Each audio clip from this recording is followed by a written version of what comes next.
Hello Byters, mais um Café com Bytes aqui de São Paulo. Nós estamos no primeiro congresso da RGB para falar de governança, segurança dos dados, da informação, Lei Geral de Proteção de Dados. Está rolando muita coisa bacana por aqui, muitos assuntos que são também do seu interesse. E eu vou conversar agora com o Alan Kowalski, que também é colunista do Café com Bytes, mas ele é empreendedor, tem uma vasta experiência na área e ele que é da Comply Solution, uma empresa com experiência reconhecida, né? Uma empresa especializada em governança de dados e segurança da informação com adequação, foco, né, da LGPD, um assunto tão comentado. Seja bem-vindo. Isso aí, obrigado, Arthur, grande prazer aí, né, um parceiro de sempre, como foi dito aí, sou colunista com muito orgulho aí da Café com Bytes, e é um prazer a gente estar se revendo aqui nesse evento. Pô, legal. Né, e estou à disposição aí para a gente bater um papo legal aí e trazer conteúdo para o pessoal.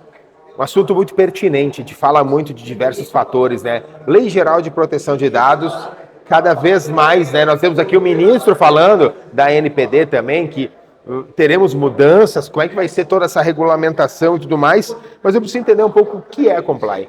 Perfeito, Arthur. A Comply é uma empresa, então, especializada, como tu comentaste aí, em governança de dados e segurança da informação. Né? Primeiro, governança de dados, o que é? Né? A governança é um pouco diferente da gestão. A governança é como a gente direciona, cria estratégias para a utilização dos dados e controla eles para evitar, né, algum uso indevido, algum ataque ou algo assim.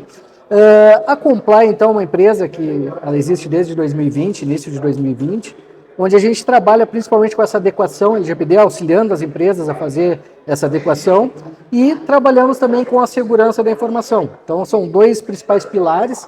Além desses pilares, a gente também auxilia as empresas a fazer a implementação das normas ISO, Sim. Principalmente ISO 27001, que é a segurança da informação, 27701, que é a segurança de dados. Claro. Né? E a própria 9001 também, que auxilia na questão também da governança, 37001, 37301. São uma várias, série de né, normas necessárias. que a gente auxilia as empresas, inclusive, na preparação para as auditorias externas, para buscar a certificação.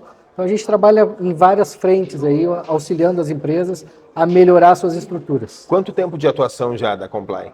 A Comply ela foi fundada em 2020, no início de 2020, né? Então a gente está aí com 5 anos, né? Mas eu trabalhando nesse setor aí já faz bastante tempo. Né? É, como eu brinco, né? A gente é da época da internet de escada. Antes ainda. Maravilha. E qual que é a relação entre a LGPD e também a segurança da informação? São coisas diferentes. São coisas diferentes e é uma ótima pergunta essa, porque muita gente faz a adequação à LGPD e se preocupa só em mapear os processos, inventariar os dados, fazer, né, a questão mais burocrática e cartorial, digamos assim, e não se preocupa com a segurança da informação. Porém, a gente tem que entender que a LGPD ela é uma lei principiológica. Nós temos lá no artigo 6º da LGPD, nós temos 10 incisos, onde cada inciso é um princípio da lei. A gente só pode dizer que a gente está completamente adequado à LGPD se a gente cumprir com esses 10 princípios. Certo. Dentre esses 10 princípios, o inciso 7 e o inciso 8 do artigo 6º, eles falam de segurança e proteção. Então não adianta eu só ter transparência no uso e no tratamento dos dados se eu não tiver a garantia de proteção e de segurança desses dados. Porque eu posso fazer tudo certinho, mas eu não tenho controle, eu não tenho segurança, alguém vai lá, capta esses dados e utiliza para uma outra finalidade que não aquela que eles foram captados no primeiro momento para serem utilizados. Então a segurança ela é intrínseca à LGPD, ela faz parte, como eu disse, ela é principiológica, dois princípios são voltados na segurança da informação. Então muita empresa, sem tanto conhecimento, acaba contratando aí alguém que faz a parte mais cartorial e acha que está adequada. É, acaba contratando errado, na verdade, né? E aí, quem contrata errado paga 2 vezes, né? E tem problemas muito maiores posteriormente. Mas como é na prática essa aplicação? Perfeito. Então, o que acontece? Esses princípios da LGPD, né, boa parte deles dizem respeito a gente trazer uma transparência para o uso de dados.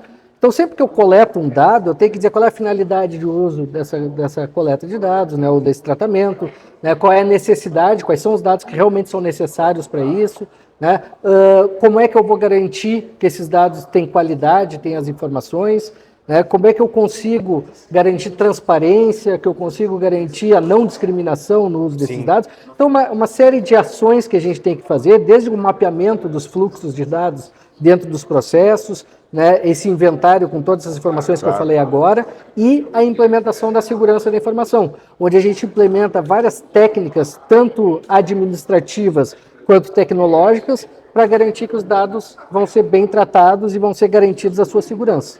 Alan, eu preciso te perguntar isso até para uma parte mais técnica. Quem quer ingressar nesse mercado, ou então, o profissional que trabalha hoje na sua empresa, tem que ter alguma certificação diferente? Tem que ter algum conhecimento a mais?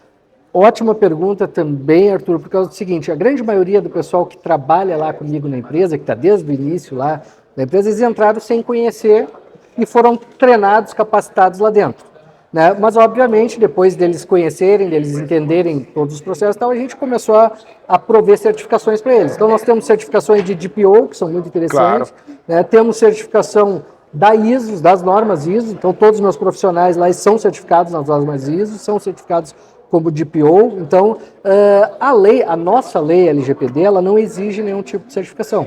Você não precisa, necessariamente, você não precisa ser um advogado para tratar de lei geral de proteção de dados. Você tem que ser um entendedor da causa. Isso. Inclusive, isso é uma ótima questão que tu trouxeste, porque muita gente relaciona com o direito, por ser uma lei. A empresa acaba empurrando, né? É lei, tá? Isso, vai para o advogado.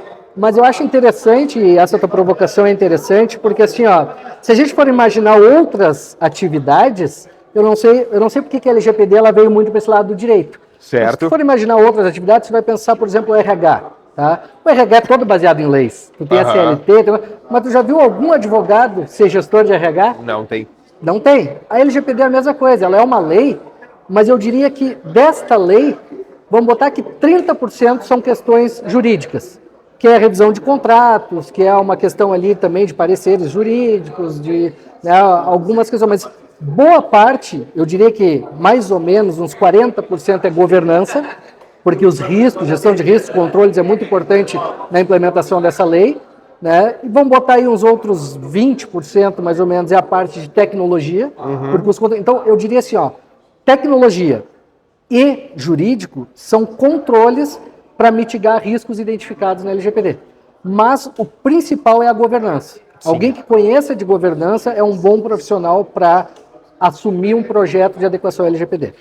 E esse projeto de adequação, quais são os passos para eu chegar e ter minha empresa totalmente regulada, né? Seria a palavra correta. Perfeito. Primeira coisa, né, Arthur, a gente tem que ter, o ideal é se criar um comitê multidisciplinar dentro da empresa, onde os profissionais vão discutir os processos que tratam dados pessoais, vão entender quais são as atividades e as finalidades de uso desses dados, né, todos aqueles princípios que eu comentei que estão no artigo 6º lá, para que eles possam primeiro entender o tamanho do problema, digamos assim. Aí eles vão começar um projeto onde vai ter todo o acompanhamento, o mapeamento desses processos, do fluxo dos dados dentro dos processos, desses inventários de dados, análise de riscos, que é uma das principais questões que devem ser identificadas, os controles para evitar que esses riscos aconteçam e, por fim, montar um relatório de impacto à proteção de dados. O relatório de impacto à proteção de dados ele é um relatório, como o próprio nome diz, que ele consolida todas essas análises que eu estou comentando, principalmente os riscos, né, num único documento, né, que vai ser utilizado até para comprovar que tu está adequado à LGPD. Tá lá no inciso 17 do artigo 5º, fala sobre esse relatório, e ele traz essa importância da gente poder trazer essas informações de forma clara e precisa, principalmente porque a ANPD, que é a Autoridade Nacional de Proteção de Dados, ela, quando fizer uma diligência, ou algo assim, uma das primeiras coisas que ela vai pedir é saber quem é o encarregado de dados. O artigo 41 exige... Quem fez isso, né? Exatamente, o artigo 41 ele exige que toda empresa tenha um encarregado de dados. E a gente, além do encarregado de dados, da nomeação dessa pessoa, eles vão pedir um relatório de impacto daqueles processos que eles estão analisando naquela diligência, digamos assim.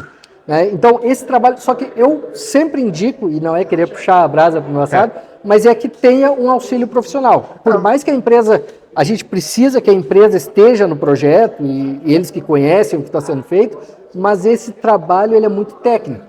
Sim, então, nem que seja um profissional de dentro da própria empresa, mas que seja alguém apto a realizar o serviço. Até porque, quando se fala que um órgão governamental quer saber quem fez, você tem que colocar alguém ali para ser a sua testa de ferro. Exatamente. E essa pessoa tem que ser qualificada. Exatamente. Mas esse apoio também externo, ele é importante, porque muitas vezes, né, Arthur, dentro da empresa a pessoa vai criando vícios. Muitos. E além desses vícios que são criados, há um certo conflito de interesses.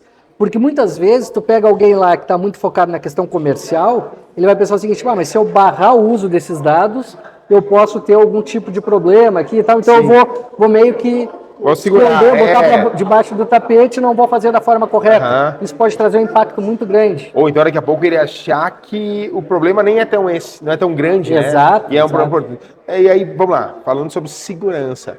O quanto ela é importante hoje?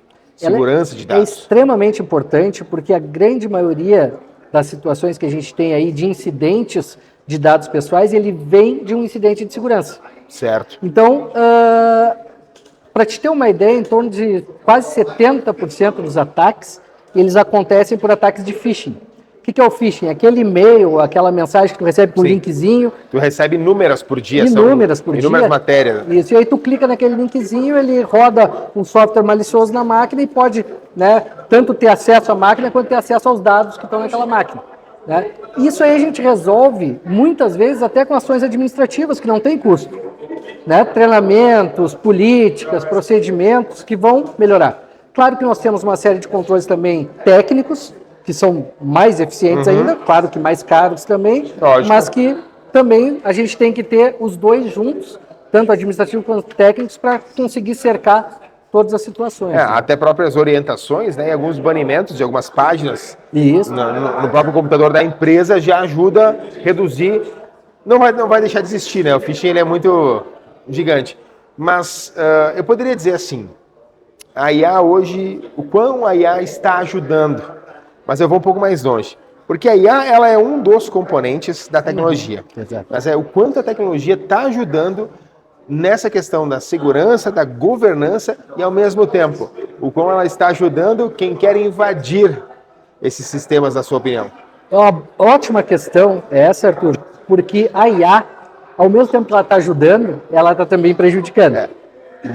Então, a questão, por exemplo, para a gente ter uma ideia, nós temos uma ferramenta própria nossa, desenvolvida por nós, que a gente chama de eCISO. Ele é um CISO automatizado, né, que ele fica monitorando o comportamento do ambiente e tomando ações de melhoria, tanto mostrando gaps de segurança que tu tem e propondo ações para melhorar aquela situação, quanto mostrando também, inclusive, possíveis ataques que tenham que ser, né, acompanhados e tomadas ações. Né? A análise que é feita é por inteligência artificial. Então, nesse caso, ajuda muito, porque tu pega todos aqueles frameworks de segurança, tu tem todos eles carregados dentro da ferramenta e ela faz essas análises cruzando esses frameworks e analisando o nível de risco que tu vai ter naquela situação. Então, para isso é muito interessante a inteligência artificial. Mas a inteligência artificial, por outro lado, se ela não for controlada, a gente tem um problema, porque, por exemplo, muitas das aprendizagens dessas inteligências artificiais estão utilizando dados pessoais, né, de várias pessoas. A Meta, por exemplo, utiliza muito dados pessoais para poder alimentar o conhecimento, né, a aprendizagem de máquina deles. Esses dados, no momento que houver um aprendizado, ele não tem um desaprendizado, ele vai ficar lá dentro. Vai ficar, na verdade, ele só se alimenta da informação, né? Então a gente tem que ter uma regulação disso, a gente tem que ter um controle disso, para que a gente possa evitar esses riscos. Essa semana tá no Café com Bytes lá a matéria, com o ministro que está aqui, a gente vai tentar conversar com ele também. Ele fala sobre a questão da regulação, né? Que é diferente, regulamentar, regular, ajustar. São situações diferentes, são nomes e adjetivos diferentes, mas para uma determinada situação. Vamos regular a IA, vamos organizar esse processo todo, né? Mas, ao mesmo tempo, um assunto que está muito em alta hoje é a regulamentação das redes e tudo isso. Na verdade, é um processo, ao meu ver, que ele vai compor o outro. Nós teremos um acréscimo das questões, porque cada vez mais a ideia é o quê? Blindar de ataques, blindar de fake news, blindar de uso indevido. Mas, ao mesmo tempo, nós temos cada vez mais a população, num geral, utilizando de todas as ferramentas. Como é que a gente faz para deixar tudo isso no mesmo encaixe? Eu acho que é importante, Arthur, que quando a gente fala em regulamentar, não é proibir. É verdade, esse é um grande fato. É a né? mesma coisa da questão da LGPD. Eu lembro quando surgiu a LGPD, muita gente dizia assim, a partir de agora eu não posso mais usar, não posso mais usar dados pessoais e tal. Não foi nada disso. Eu gosto, inclusive, de fazer uma analogia. Só um comentário, você não pode usar os dados dos outros sem o consentimento deles, a verdade é isso. Na verdade, né, Arthur, isso é um outro ponto, né? Não, e é um outro equívoco. Tá? Porque o que acontece? A LGPD, no artigo 7º, ela tem as hipóteses de tratamento. Isso nós vamos então, chegar. nós temos também 10 incisos no artigo 7º, onde cada inciso é uma hipótese de tratamento. O inciso 1 é o consentimento. Ele é um dos 10. Além do consentimento, eu tenho mais 9 hipóteses de tratamento. Então, inclusive, o consentimento é a menos indicado. Em qualquer adequação de LGPD, eu evito o consentimento. Eu sempre digo, não vamos usar o consentimento. Por quê?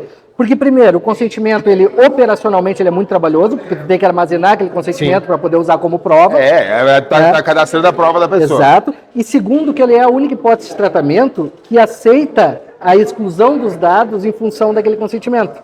Então, por exemplo, se eu estiver contigo aqui, fazendo essa entrevista, essa gravação, e tu disser o seguinte, eu vou fazer um termo de consentimento para te me dar um consentimento para eu poder publicar isso. Eu assino esse termo, tu publica, e no outro dia eu posso revogar essa autorização, esse aceite, né? E tu vai ter que tirar de lá, se tu não tirar, eu posso até te processar por algum dano e tal. Enquanto que se tu, por exemplo, disser o seguinte, não, o negócio é o seguinte, vamos fazer um contratinho aqui, bem simples, não precisa nem dizer contrato, só dizer, olha, a partir de agora, um acordo, exatamente, porque o próprio inciso do artigo 7º que fala na execução contratual, ele fala em contrato ou instrumentos pré-contratuais. Pode ser um instrumento mais precário, mas que sirva como um contrato, entendeu? No momento que tem esse contrato, e no contrato diz que tu vai poder utilizar para isso, tu não precisa do consentimento. Então, imagina, empresas que têm esse equívoco, que tem muito advogado, muitas vezes que fala isso, só com consentimento agora e tal, tem empresas que vai basear todo o seu tratamento no consentimento, ele pode perder o negócio dele de dia para noite. Imagina todos os clientes cortarem o consentimento, revogarem esse consentimento. Tu imagina, tu é um provedor de internet, e aí tu cadastra as pessoas lá para utilizarem o teu serviço e diz, a hipótese de tratamento que eu vou usar para usar teus dados é o consentimento. Então, para eu te mandar um boleto para usar o serviço, se tu revogar o teu consentimento, eu não posso te mandar. E aí você já não faz uma cobrança, já não recebe mais. Não tem mais a base. Por que eu faço essas induções de perguntas? Justamente para puxar isso tudo. Isso é para ver o quão importante é nós falarmos de Lei Geral de Proteção de Dados. Exato. Eu ouso dizer que 90% da população brasileira ou mais realmente não sabe o que é. Não sabe. O desconhecimento, inclusive, de pessoas especialistas, né, é muito grande. Eu participo de eventos, muitos eventos, desde o início lá da criação do advento da LGPD, eu participo de eventos que eu vejo especialistas falando que precisa do consentimento para tratar dados. Né? E é uma coisa que assim, eu, inclusive, falo o contrário. Né? Evitem o consentimento. Pois é. Aí cabe a pessoa em si, a empresa principalmente, buscar o que é de verdade e o que realmente pode ser utilizado. Exatamente. Então, assim, para cada caso, tu vai ter uma hipótese de tratamento diferente. Então, por exemplo, eu tenho, vamos dizer aqui, a gente está no Teatro do CIE aqui, né, eu tenho câmeras de segurança aqui. Imagina se só existisse o consentimento e eu precisasse, nós estamos hoje aqui com 400 pessoas, eu tivesse que pedir o consentimento para gravar a imagem dessas 400 pessoas. E aí nós temos dois problemas. Desculpa interromper, nós temos dois problemas. Primeiro, operacionalmente eu pedi o consentimento para todas as pessoas, é complicado. Segundo, a pessoa entrou aqui, ela já está sendo gravada, o consentimento ele é prévio. Eu não posso primeiro gravar ela e depois pedir o consentimento. E como é que você vai saber se ela vem ou não para cá? E outra, como é que depois que eu gravei eu vou apagar essa pessoa da gravação? Então, eu tenho uma hipótese de tratamento, né, que é a proteção da vida e da incolumidade física do titular ou de terceiros. Entendeu? Então, ela já me garante que eu posso utilizar essa hipótese de tratamento sem precisar do consentimento. Então, eu estou dizendo, eu estou gravando aqui para garantir que essas pessoas vão estar seguras, que não vai ter algum problema. Eu vou mais longe, eu falava antes com outros entrevistados aqui. Nós estamos em São Paulo, aqui nós temos a Smart Sampa. Exatamente. Você já pensou 17 milhões de consentimentos? Não tem como. Aí nós temos uma outra hipótese de tratamento, que é a execução de políticas públicas, que é outra hipótese do artigo 7º lá. Por isso que é interessante entender todo esse sistema. Exatamente. Então, uma prefeitura que quer utilizar dados pessoais, e seja para embasar o atendimento de uma política pública, ele vai usar essa hipótese de tratamento. Ele não precisa pedir consentimento para os munícipes. Sim. Né? Imagina uma cidade do tamanho de São Paulo pedir consentimento para todo mundo. Não tem como, não vai funcionar, né? Outro exemplo, né? Imagina só, eu vou utilizar tu me vende um carro, né, e eu te paguei e tal, e eu descubro que aquele carro tá cheio de rolo lá e tal, eu vou lá, te peço dinheiro de volta, tu não quer me pagar, eu vou entrar na justiça contra ti. Imagina só, quando eu vou te qualificar na inicial, né, eu vou ter que colocar teus dados pessoais. Sim. Imagina se eu tiver que pedir o teu consentimento para Isso isso. não vai dar nunca. Ninguém vai processar mais ninguém. Né? Então, existe Acabou, uma acabou. outra hipótese de tratamento, né, que é o uso regular do direito. Né? Eu vou, por exemplo, tu vai fazer lá um financiamento e eu preciso ver teu score de crédito para saber se tu pode fazer aquele financiamento ou não, ou tu não pagou, eu quero te botar no SPC. Se eu tiver que pedir o consentimento para a pessoa, ninguém mais vai para o SPC. Então, existe uma outra hipótese de tratamento que é a proteção do crédito. Ninguém vai fazer. São vários pequenos ganchos. Para a gente finalizar, mano, aonde que a IA está entrando tudo nisso? A IA entra principalmente, né, na questão de auxílio no entendimento, porque o que acontece? Nós temos uma coisa chamada CVE, né, que é um conjunto, é uma biblioteca, o CVSS, na verdade, é uma biblioteca de CVEs, onde cada CVE é um tipo de vulnerabilidade conhecida. São milhares. E essas vulnerabilidades, eles mostram assim, ó, o que é aquela vulnerabilidade, o que dá gatilho para aquela vulnerabilidade, o que tem que ser feito para corrigir. Só que, como eu disse, são milhares. Tu imagina só, tu entrou uma vulnerabilidade, tu tem um CIEM lá, por exemplo, que te dá um alerta daquela vulnerabilidade, tu saber o que tu tem que fazer e qual é o nível daquela severidade. Né? Então, a IA ajuda também nisso. Ela busca naqueles frameworks conhecidos. Primeiro, ela busca naquela biblioteca do CVSS com as CVEs, ela busca qual é a CVE que apresentou ali, né, no alerta do CIEM, e ele já automaticamente, em outros frameworks de segurança, ele busca os níveis de risco e os controles necessários para atuar e evitar aquele impacto que poderia ser trazido. Então, esse é um dos exemplos de aplicação. Se a gente for falar de exemplos de aplicação de IA, eu posso ficar o dia inteiro falando. Mas um que eu acho bastante relevante é esse. E o importante também é trazer que a IA ela é solução. Exatamente, é uma solução. Uma solução. Maravilha. Cara, é um papo que a gente vai se estender muito mais, mas aqui é um jogo mais rápido. Já é da casa, né? Nosso colunista, fica o convite também para a gente gravar outros. E logo a gente vai também estar trazendo uma solução em parceria com a sua empresa do Café com Bytes. Isso aí. Solução. Vamos dar um spoiler da solução? Vamos, por favor. Sim. Nós temos uma ferramenta, né, que a gente chama de Tractus Data, que é uma ferramenta que faz toda a governança, tanto da implementação da LGPD, quanto do acompanhamento e da manutenção dela. Né? Então, é uma ferramenta muito completa. Ela não é uma ferramenta só para a LGPD, ela é para a governança como um todo. Mas aquelas empresas que têm menos maturidade em governança, né, vai usar mais para a LGPD, mas já cria uma sementinha para começar, porque ela tem trilhas de implementação que auxiliam e dispensam a necessidade de uma consultoria. Aí eu estou até dando um tiro no meu próprio pé aqui. Eu criei uma ferramenta com inteligência artificial, com várias questões, que dispensam a necessidade da consultoria e tu faz toda a adequação ali. Mas eu tenho uma defesa agora, tirando a bala, né? A gente tem que ter a empresa certa para conduzir o processo. Também, não adianta apenas contratar uma IA e não saber o que fazer. Isso aí. E já fica o spoiler, né, que o Café com Bytes aí é parceiro dessa ferramenta e vai ter em breve aí uma solução da própria Café com Bytes, utilizando, né, toda a infraestrutura nossa, oferecendo para os parceiros aí essa nova solução. Maravilha. Alan, muito obrigado por conversar com a gente hoje aqui e você ficar ligadinho nessa entrevista, nas outras, no nosso canal no YouTube, e também te convido para conhecer mais diversos assuntos de tecnologia no cafécombytes.com.br.